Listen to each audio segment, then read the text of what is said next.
Check, check, check. All right. Should be live. Let me pull up the chat room. Pulling up the chat room today.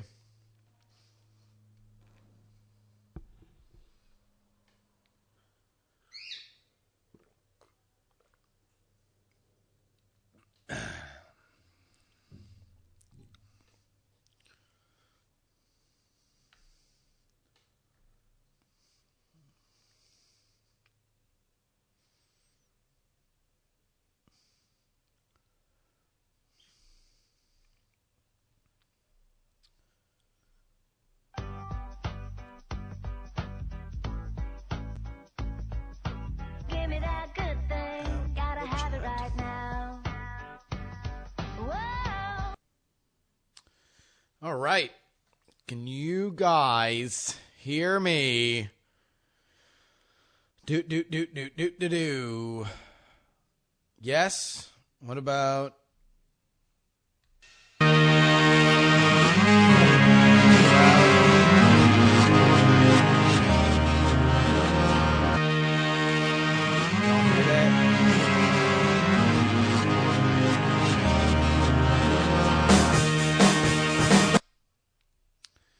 Devil music. Come on there. All right. Well, you want to know what? I mean, like, literally, everything I have to talk about. I haven't done one of these in so long, and it's been, like, silly things have happened since then and now. By the way, rocking that suck dick for grilled cheese fucking t-shirt. Pimps only.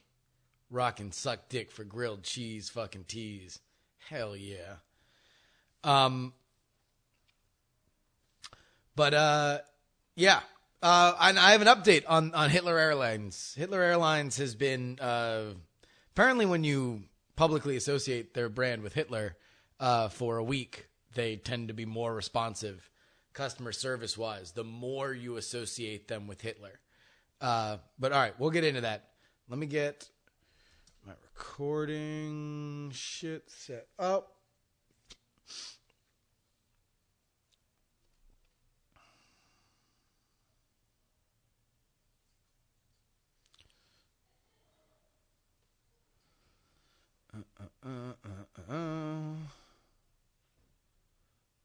Audio recording.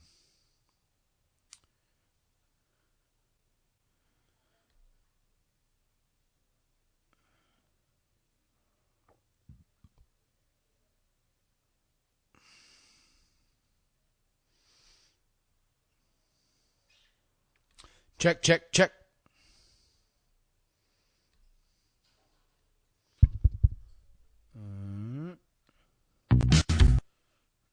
Awesome. I should probably tweet it out as well.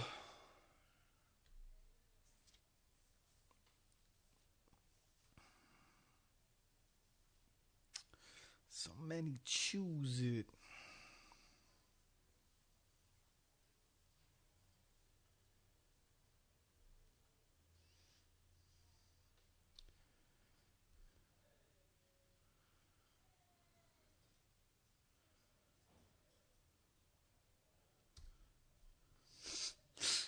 Oh, man, I didn't notice. There's a lot of really good Hitler tweets in my @reply stream.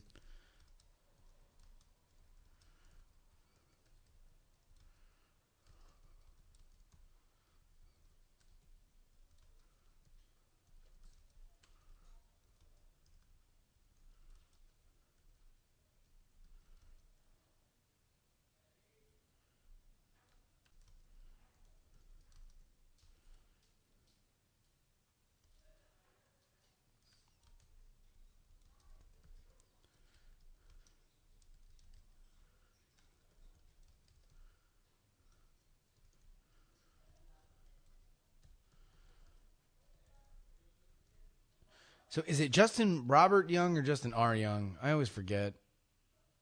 Justin Robert Young.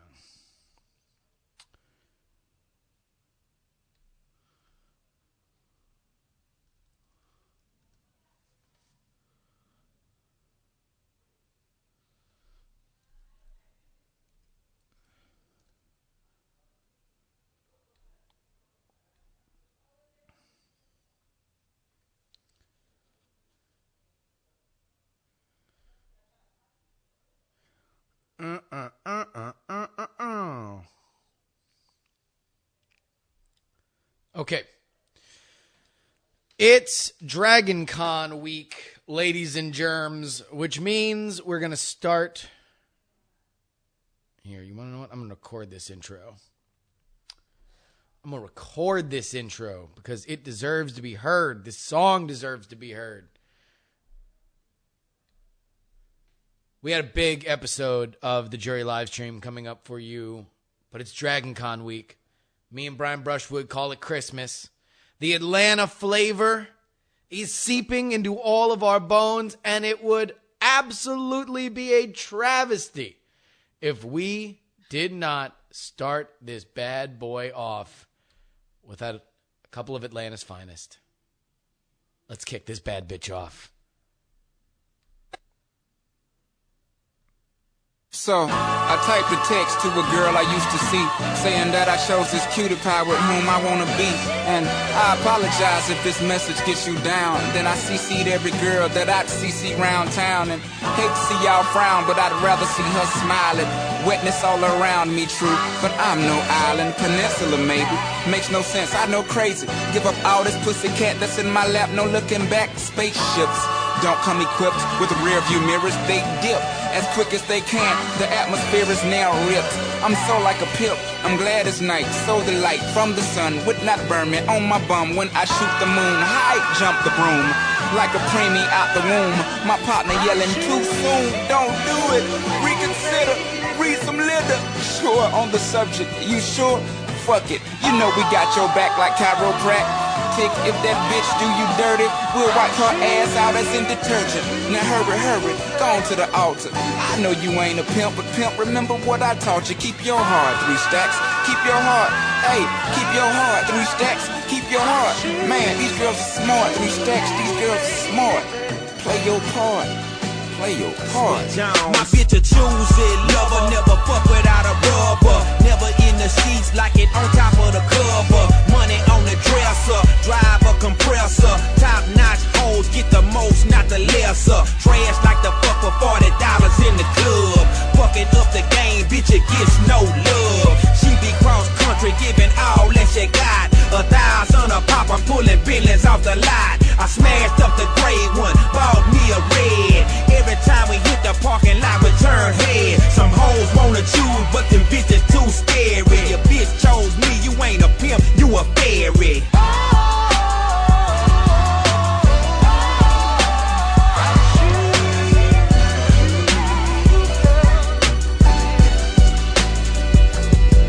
Baby, you been rolling solo, time to get down with the team. The grass is greener on that other side. If you know what I mean, I show you shit you never seen. The 7 wonders of the world. And I can make you the 8th if you wanna be my girl. I say my girl, I don't mean my woman, that ain't my style. Need a real street stalker, walk a green mile. We piling up the paper on the dining room table, cause you able to realize I'm the truth and not a fable. We rockin' Russian sable, keep that chiller on the rack. What I look like with some $1,000 shit.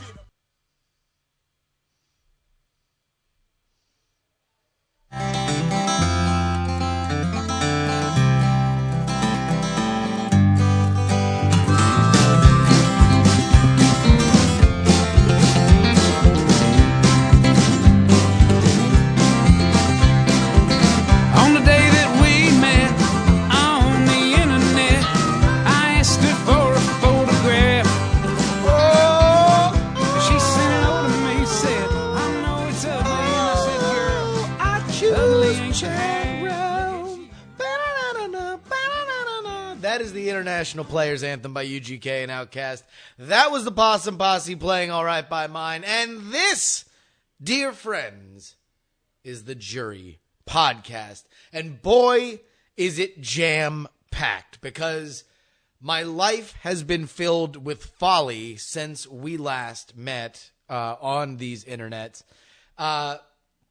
It's one of those things where I almost don't know where to start, because many people, this is a derivative podcast. This is a podcast for people who listen to me on other podcasts. Oftentimes, you are into NSFW show, or you're into the morning stream and you hear me on those shows, and then you come on to these shows. And I've told these stories a million times, either in person or on the show, so I don't know where to start. But we will get into, if you have not heard my robbery story, there's also a few addendums that I haven't gone into that are funny. I think people will enjoy. Also, we have a review of The World's End. Also, we have a review of Kick-Ass 2. And any other ancillary shit y'all want to get into. But. We begin today with a tale of customer service. A tale of airfares. A tale of frustration. I fly a lot. For those of you who are new to the podcast, I have a job running scavenger hunts for companies all over the country, and I fly a lot. I actually just booked tickets that will push me over 100,000 qualifying miles on Star Alliance flights, that is United and US Air primarily, in the calendar year of 2013. I will go over 100,000 miles assuredly this year, and I will likely do it before the end of September. So I will do it in 9 months. Which brings me to last Saturday, and I preface all of this by saying that one of my favorite radio shows, and one that has certainly inspired this program, is the Tony Kornheiser Show. And the Tony Kornheiser Show is a guy who hosts Pardon the Interruption. He was a columnist for many, many years. And he has a radio show. And he one of his axioms about doing a radio show is there are only 3 reasons to do it. To benefit your friends, to smite your enemies, and to get a good table at a local restaurant. If I were to take that maxim and apply it to why I would do this podcast, it is to better my friends, to smite my enemies, and to raise hell on social media accounts for companies so you can get better than preferential treatment because you have power and they don't in those areas, in the social media areas. I can swing a hammer that an average consumer can't. Is this fair? No, it's not. But life isn't fair, and it's one of the benefits of doing nothing but voluminous amounts of free content. Lost sound to last Saturday. I'm at the end of a 3-city flight. I was flying from San Francisco to Phoenix, ran a game in Scottsdale, went from Scottsdale to Los Angeles, and then Los Angeles, I was coming back after, doing a lot of things I can't talk about. But one day, and it's going to be one day soon, I'm going to be able to talk about them, and everyone's going to be really excited. That's ancillary. So I'm flying back on Saturday, and when I initially booked the flights, I had to make a change in them because I wound up booking them on the wrong day. So I call US Air, which is the first leg of my flight. I'm going US Air from SFO to Phoenix, United from Phoenix to LA, and then from LA to San Francisco. For one reason or another, Hipmunk only gave me an option to fly Alaska Airlines from LAX back to SFO. So I had to call US Air to make a change on those first 2 flights, the US Air flight and the United flight. And the dude was like, all right, well, I can take care of everything, all your flight changes, for $150. And I'm like, yeah, cost of playing the game, that's fine. I do it. First 2 flights go swimmingly. Third flight, I am there an hour and 15 minutes early to LAX. I go up to the Alaska counter, and I can't bring up my ticket on the machine. So I look at my TripIt, and it also mentions Delta. And I'm like, did I fuck up? Is this really a Delta flight? So I go over to the Delta terminal, which is right next to the Alaska Airlines terminal, and I try to log in, and I can't. So I go back over to the Alaska terminal, and I'm like, yo, I have a ticket from you guys. Can you help me with this? And the guy's like, where you going? And I'm like, I'm going to SFO. And my flight leaves in at this point, 50 minutes. So I kind of need to check my bag so I can get through security and make it on the flight. We don't fly to SFO. All right. Well, I have a ticket that says Alaska Airlines is getting me from here to SFO. And they're like, oh, Delta must fly it. We sell it. Delta flies it. Okay. So I walk back over to Delta, and I go to Delta's line, and I am lucky enough to get skipped to the front because my flight was so tight. The lady's like, yeah, you have a ticket, and I can check in your bags, but I can't print you out a ticket.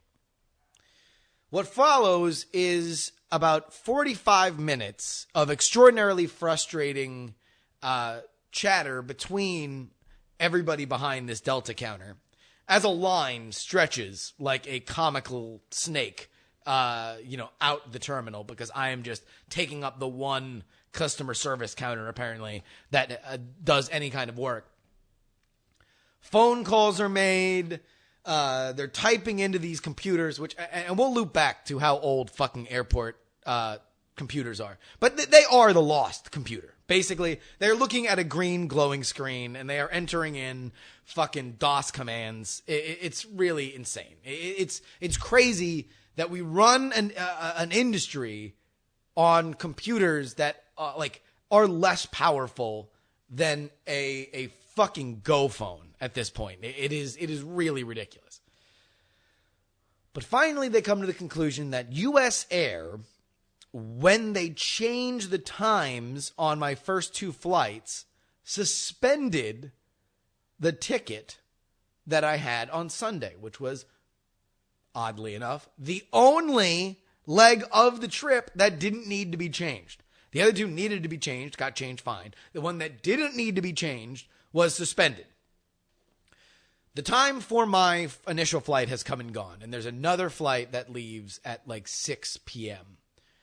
Also, keep in mind that I have been on the road a lot, and that Saturday night was pretty much the only Saturday night, or the first Saturday night I had at home with Ashley in a long time. And so, because I am constantly in a mode of trying to justify my relevance to Ashley when I'm gone for long periods of time, because I assume that like her understanding of why we're in a relationship is kind of like a health bar in a video game, and it's like it just slowly dwindles down and down and down and down and down until I do something, and then she can like remember why she's in the relationship. So when I'm gone for like what is essentially a month and a half, only sporadically popping back in, there's just I assume that we're down to like here. We're down to the sliver. You know, if it was a very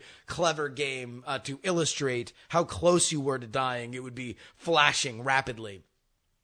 We are at critical health right now. And so for this Saturday, I'm like, listen, let's do date night.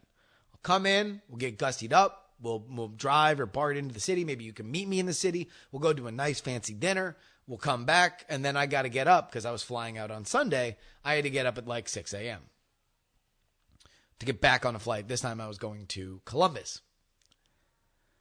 So I'm watching date night fizzle.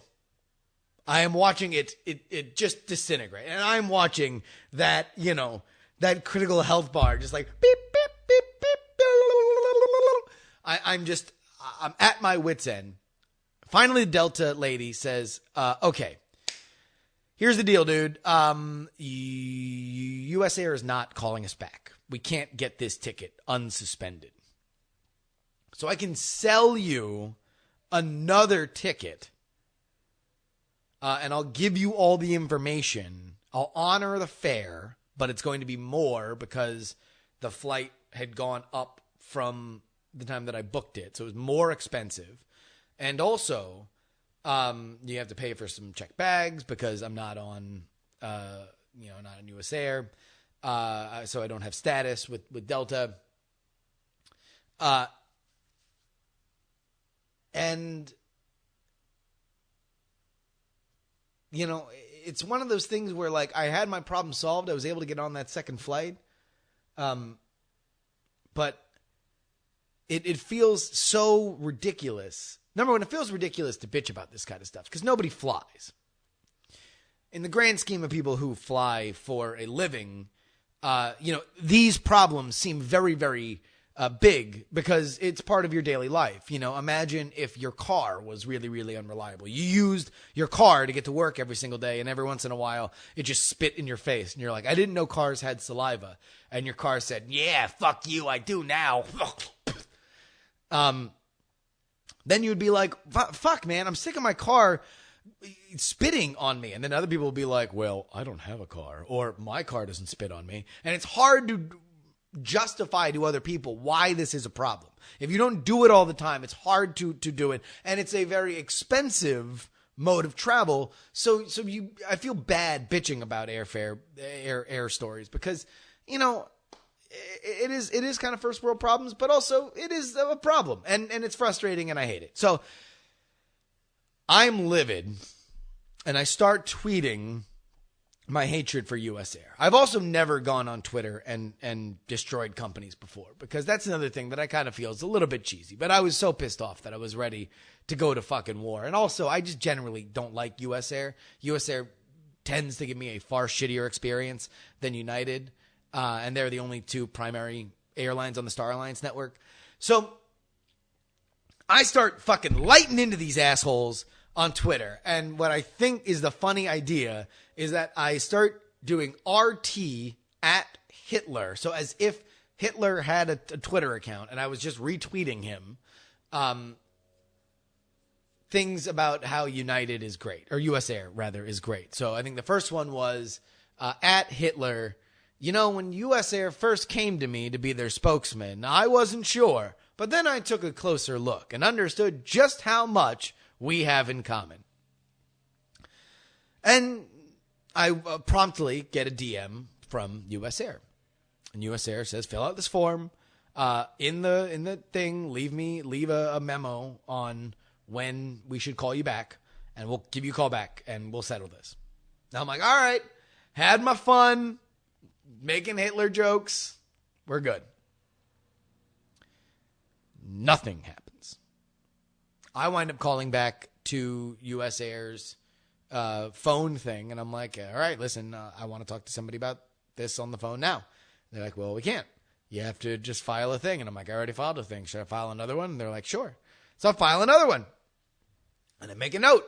I want not only my fare back, but I want the money that I spent on top of that Delta charged me.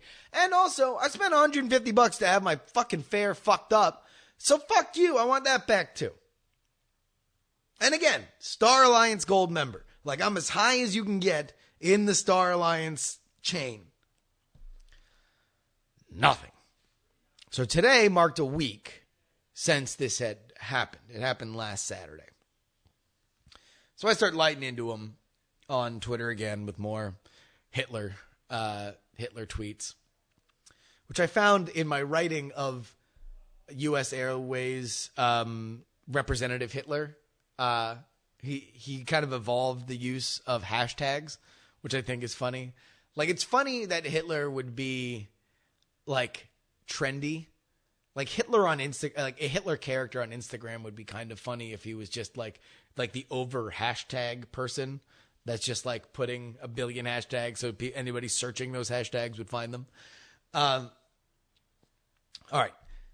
I get a DM back from US Airways that said, oh, by the way, your refund has been granted of just the base fare, which fucking infuriated me even more because that's the exact thing that I didn't want to happen. I didn't want them to be like, oh, okay, well, here's your money back. And it's like, no, assholes, you cost me more than what the fare fucking costs. How many times do I have to fucking misrepresent the Fuhrer of the fucking Third Reich as your best friend before you get this through your fucking skull? Put me on the phone with somebody so I can fucking solve this. And I know that United has the problem with customer service. They do. But, man, they are fucking tip-top compared to US Air. That is my rant on US Air. Much more and real things for me to complain about and bitch about forthcoming, including my robbery story. Check it out. I don't know what this world's gonna be, but I know one thing, that this is the life for me. Baby, cause I'm a thug. Oh, baby, Baby, cause I'm a thug. wouldn't change for the world. Cause I'm a thug. That's right, you heard. Baby, cause I'm a thug. I'm hot, oh yeah. Check it out. Could it be my bag of jeans and my gold teeth that make me different from y'all? Ain't tripping, dog, but listen, dog, I was raised no different from y'all. Doing my thing, using my ghetto slang, and I'm represent thugs. So those who roll with me, watch them boys. Oh, man. I'm leaving NSFW in Petaluma on Tuesday. This has been a really fucking eventful week. I'm leaving Petaluma late. We had Mike TV on. He did... actually, somebody in the chat room, do me a favor and link me and Mike TV's mass text cover that we did, because that was very funny. And the area that I live in Oakland is actually nice. I mean, it really is. I love it. I when I moved out with Brett, who lived down the block, having the choice to kind of move anywhere, including inside the city, I chose to move just right down the block because I love this neighborhood. But it has the unfortunate distinction of A, being near poorer neighborhoods, B, being right next to the highway, and C, having shit in it that people in it that others want to rob. So the robberies and smash and grabs in cars is something that happens in this neighborhood. It had never happened to me until Tuesday. Getting out of my car, and I'm walking the block from where I parked my car to where my apartment is, and sure enough, dude rolls up. One guy in the driver's side and one guy in the passenger seat. Passenger seat guy jumps out. Taller than me, black gentleman, wearing a white bandana with a gun out. And he's pointing the gun right in my face. Let me also note that I was carrying...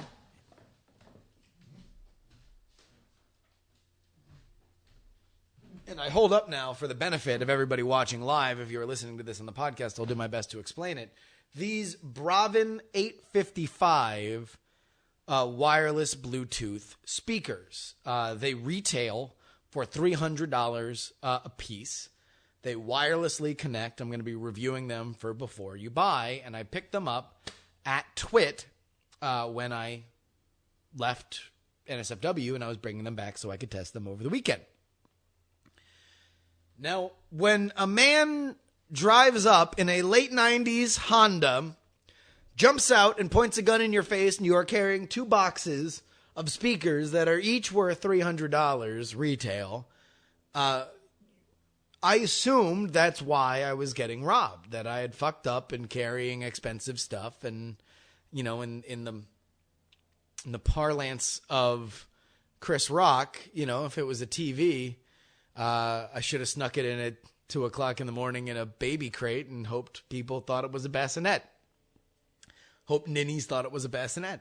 I thought that I fucked up in bringing expensive shit home late at night on a dark street. And I dropped them and then tried to give my assailant these speakers.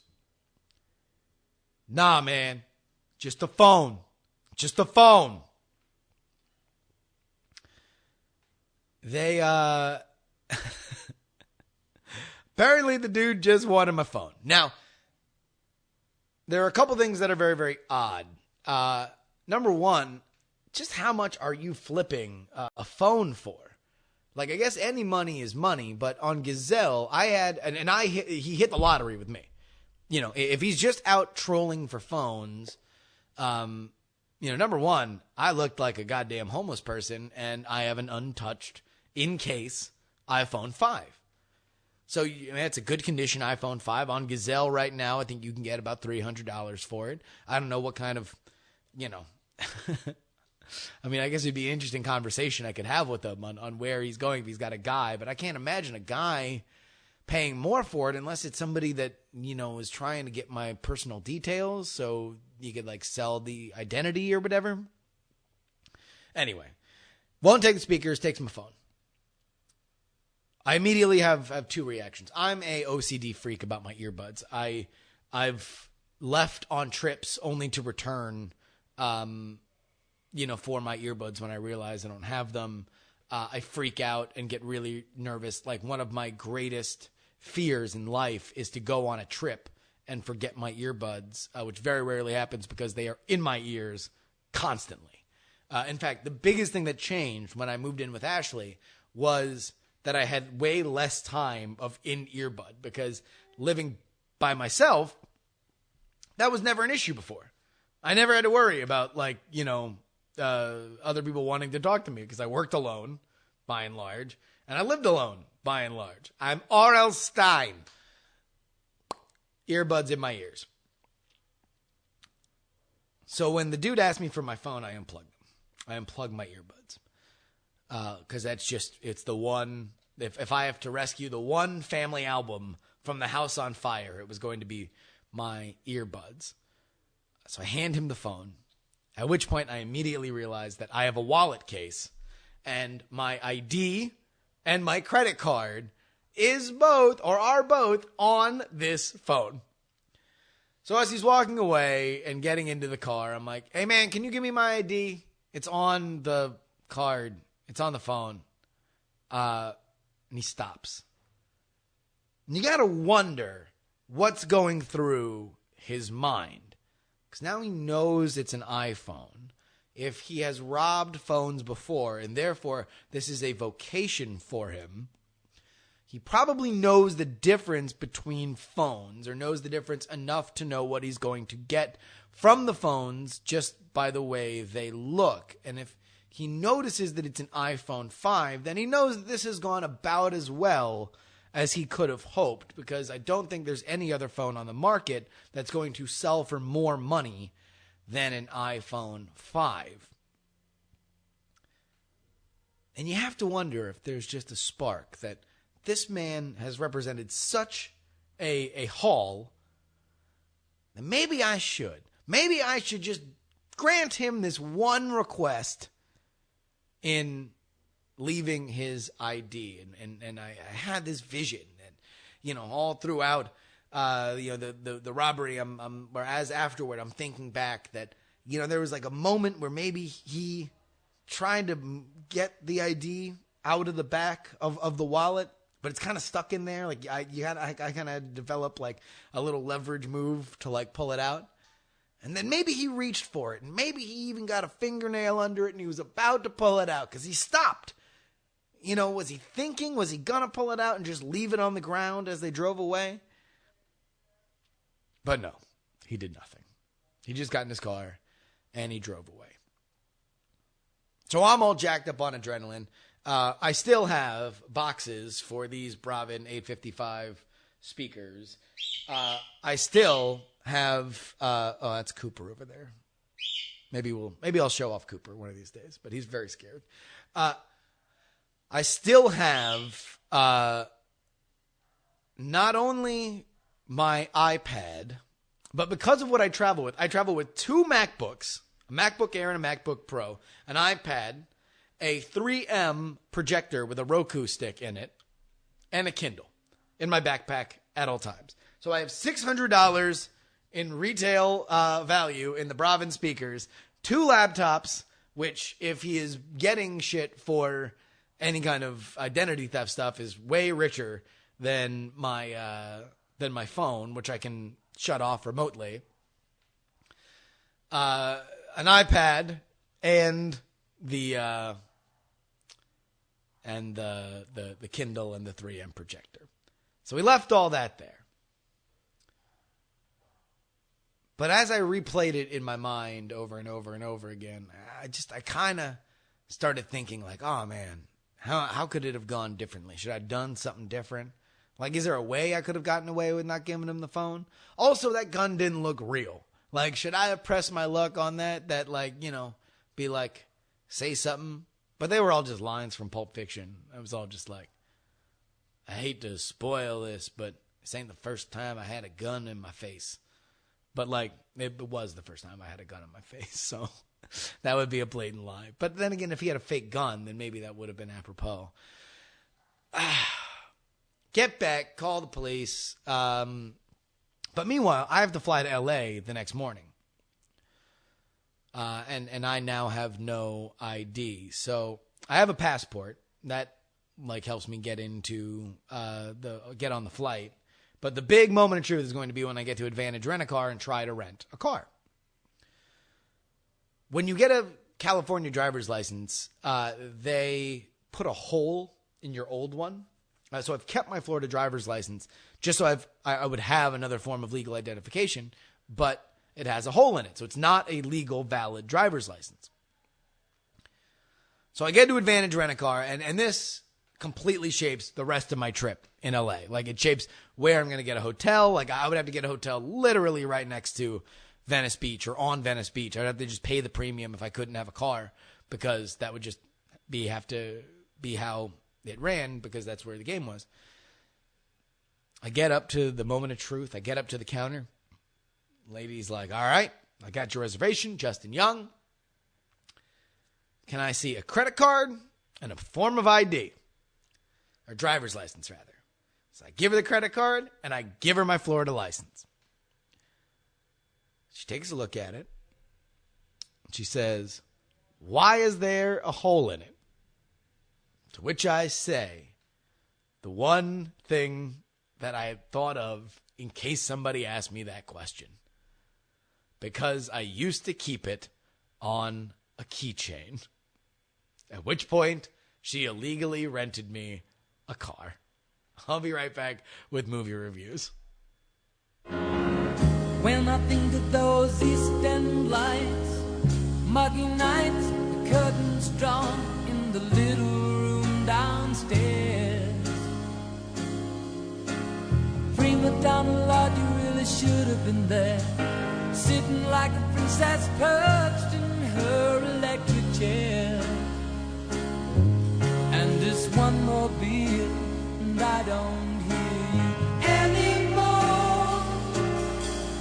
We've all gone crazy lately, my friends out there rolling round the basement floor. Oh, yeah, fun addendum. I also have Google Glass on me. So we could have stole a pair of Google Glass, which, probably goes for more money than anything else that I had on me. It's a $1,600 retail item that I totally forgot about. But yeah, no, I did. I had my Google Glass on me as well when the dude robbed me. LOL.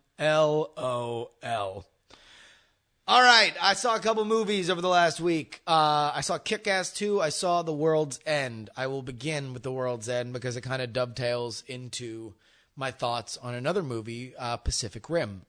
I love Guillermo del Toro. I am in Lesbians with Edgar Wright. He is he's in the conversation for my favorite, like, currently producing filmmakers. I will make an effort to go see his movies opening night, come hell or high water. I want to support him on opening week, and I am particularly fond of the work he has done with Simon Pegg and Nick Frost. Huge fan of Spaced, huge fan of Shaun of the Dead, huge fan of Hot Fuzz. I find them all to be particularly brilliant. On two levels specifically. Characters, although comedic and madcap, are often very heartfelt and relatable. They have simple conflicts that are signs for larger issues, relatable larger issues like identity and growing up and immaturity. And they also they speak to a generation that I identify with, even if it is like, if I had an older brother, it would be more my older brother's generation than it is my generation. But I very much appreciate his aesthetic and the kind of point of view that him and Simon Pegg write from. So I was very excited to see At World's End, in the same way that I was very excited to see Pacific Rim. And I got Ghostbusters 2. Now, when I say Ghostbusters 2, I don't mean negatively necessarily. It's only Ghostbusters 2 because Ghostbusters 1 existed. In the same way that At World's End is not as great because Hot Fuzz and Shaun of the Dead and Spaced exist. It doesn't stack up particularly well against those two for my money. And the reasoning is not because it's not funny. It's very, very funny. It's not because it's not well acted. It's very, very well acted. And really, what kind of gets lost in all the in all those movies is that it's also odd that they keep calling it a trilogy. And I can understand why, but here, I'll get to that in a second. Simon Pegg really does a great job. Oh, man. All right. I need to clear some space. Let me start recording again.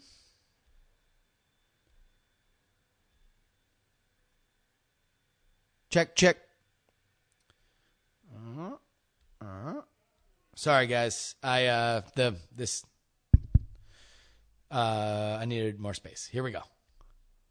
Simon Pegg in these films really plays different characters, and obviously he plays different characters. Like, they're not sequels to each other, but different kinds of characters. His angel character in Hot Fuzz is really far away from Shaun and Shaun of the Dead, and similarly in World's End, you would think there's a passing resemblance to the Shaun of the Dead character, his Gary King character, but they are kind of mirror opposites of each other. Like, Shaun in Shaun of the Dead is underachieving, but still a lovable guy, where Gary King is all this very high school charisma, and what you are seeing now, his character now, is this very flawed, decayed version of that. You see how that ages. Like, and it's really not even like a person. It's like an aesthetic, which is why he's so depressing of a character, even as he's being very funny. And that's all really well done. I guess the problem is that compared to the other two, the themes aren't, aside from the nostalgia element, the themes aren't were not as clear to me. And the ending, which I won't get into super spoiler details about, but the ending was odd in terms of what message it was sending, specifically in the corollaries between technology and humanity. And if we are looking at this as a science fiction metaphor movie, then I guess I didn't get where the metaphor is plugged in. Like, is technology alcohol? Is humanity being an asshole? Is progress something that humanity can't reach, or is it something that we're not equipped for, or we're not worth? I don't know. So I liked it. I didn't love it. It's the weakest of the Cornetto trilogy, which is odd also that they keep calling it a trilogy, because although there are very similar themes to it, I think what's amazing about those movies are that you can go, they can go in any direction they want. That they can do a science fiction movie, they can do an action movie, they can do a horror movie. And I suspect, I don't know, but I suspect the whole Cornetto trilogy thing was more of a marketing idea than it was anything else. Because to try and break a British movie wide at the American box office, I think you kind of need a little push. And so maybe selling it as this is the end of a trilogy is better than just Simon, Nick, and Edgar have a new movie out together. Because I would really be bummed if we never saw these guys work together again. Like, they're just really good. They make really funny movies. So good, but not great, in my opinion. I know everybody loved it, but yeah, that's what I thought. Opposite direction is Kick-Ass 2. I did not expect a lot out of Kick-Ass 2. I thought it was just going to be like, hey, remember that movie? Here's more of that, but not as good. And it is kind of that. But also, it was really fun. I thought the first quarter of the movie was a real mess, and I was kind of ready to hate it. But because basically, here's what, and this is not really spoiling, because all this shit happens in the first 15 minutes. But the beauty of a sequel is that you don't have to do exposition. There's no like, meet John. He works at an office building, but now complication based on character. Like, there's none of that. You don't need to meet these people. They can just get right on their adventure. And yet Kick-Ass 2 kind of spends 15 minutes reintroducing us to these characters in a way that I didn't necessarily think was super necessary. And once we get into the plot, it's very fun. It's really, it's a good time. Jim Carrey is great. It's a real shame that he's a complete fucking psychopath and like didn't want to promote this movie, because he has a really fun performance in it. And there's a lot of really cool, interesting ideas. Kick-Ass as a medium is really just a meditation on superheroes and what superheroes mean and why they, and there are times where the movie gets bogged down in this constant like, and that's what it means to be a hero. It means this. And then like 5 minutes later, they're like, because that's what it means to be a hero. Something else other than the first thing we said. Also, I don't know if this is a spoiler, maybe a spoiler by absentia. Nick Cage doesn't cameo in the movie. Like, there's no flashbacks. There's no, like, a dream sequence with Hit Girl. Like, Big Daddy is referenced a lot. He is, like, a character in terms of his impact on things. But Nick Cage is not in the movie, which I really want an explanation about. Because I'm pretty positive that the answer to why he's not in the movie is that Nick Cage didn't want to do this movie. Because Nick Cage doesn't not want to do any movie. Nick Cage does all of the movies all the time. So why he wouldn't want to do a movie that everybody loved him in is very weird. So Kick-Ass 2, I recommend. If you dug Kick-Ass, you'll have a good time with that one, in my opinion. At World's End, I highly recommend going to see, but it was something that kind of left me a little bit cold. Maybe it'll wash over me. Maybe I keep reading interviews with Wright and Pegg and Frost, expecting to kind of pick up on something that I missed in the film, or to kind of get their point of view on kind of what the ending meant. So yeah, we'll see. Oh, spoiler alert. If you haven't seen Kick-Ass, Big Daddy dies. Whoopsie. Okay. I will go through the chat room and answer any questions that you guys have, and then we're going to wrap this bad boy up. Holler at me if you are going to Dragon Con.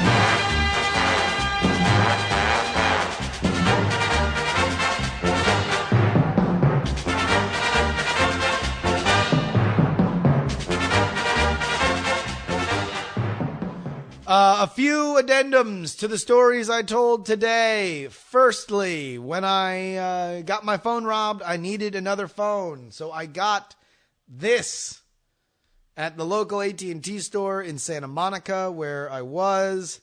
It is a Android AT&T Galaxy Express.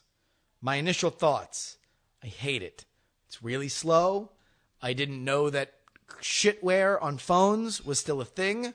I've been in the iOS ecosystem for too long that I didn't realize that people could still put shitty, crippled, fucked up programs on your phone without like letting you know or giving you an option on that. Because I'm used to complaints like, I can't delete the Stocks app.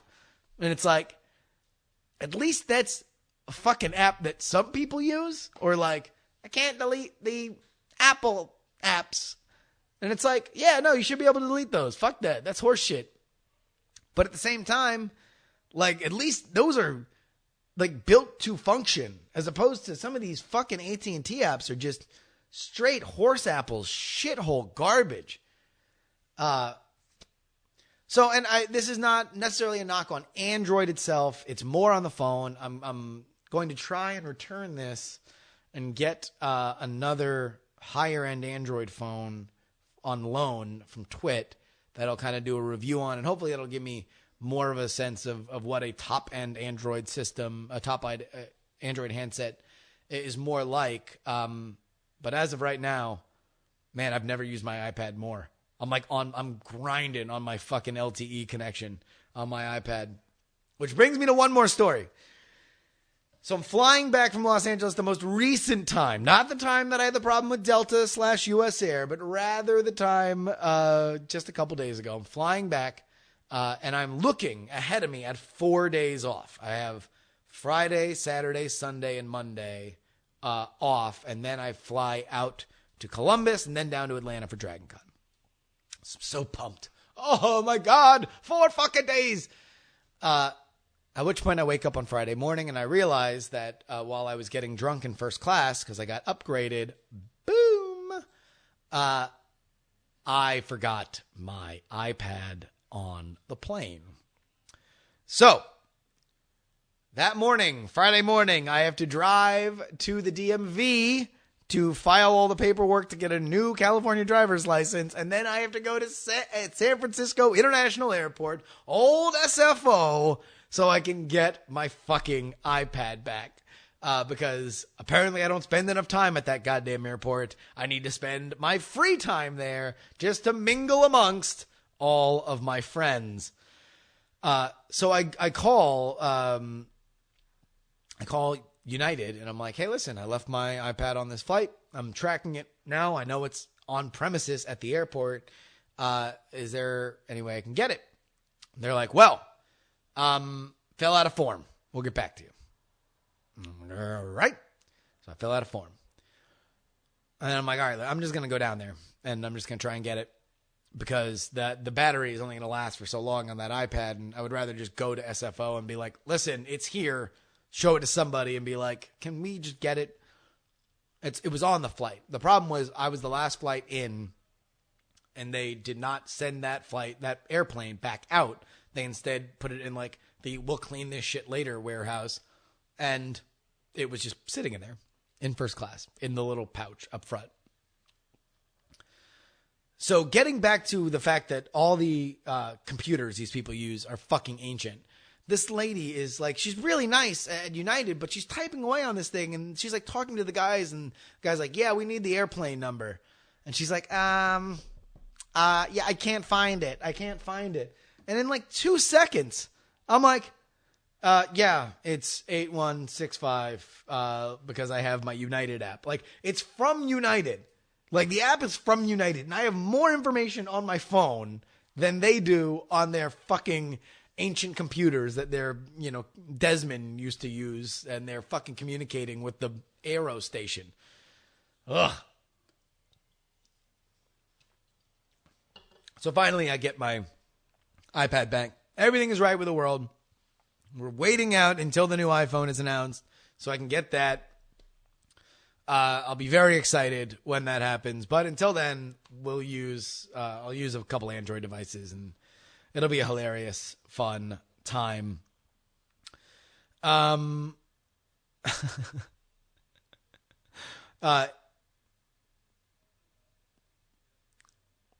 Yeah, so people are sending all their thoughts on the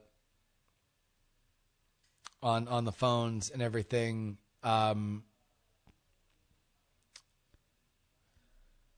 We'll see. I know everybody wants to, everybody has their preferences on the Android handsets. It depends on what Twit has, or if somebody wants to lend me a phone. I know Veronica's fucking with the HTC One. She dropped her phone into the ocean, apparently. And, which I don't know how she happened to do that. I'll have to ask her at Dragon Con. But she's fucking with the HTC One and doesn't seem to mind it all that much. I will say this, that I have heard that even on the new Galaxies, that there is a processor speed difference, a noticeable processor speed difference between even the high-end Androids and the iPhone 5. So I don't know. I mean, that's what I'm very curious to see, is at the highest end, if processor-wise, you get the same snappiness. And Call Me DJM makes a very, very good point. At the very least of this Android experience, I will finally have a reason to go on All About Android. Pumped. Okay. That is about the end of this here show. If you are going to be in Atlanta for Dragon Con, then please holler at me. I'm going to be doing a bunch of stuff. I'm on a bunch of panels. It will be a blast and a half. If you would like to email me, JustinRobertYoung@gmail. If you want to follow me on Twitter @JustinRYoung. NSFW on Monday this week. And also tweet me any thoughts you have on fantasy football drafting techniques. I have my fantasy football draft on Tuesday. But ladies and gentlemen, until we next meet, do me a favor and please don't die.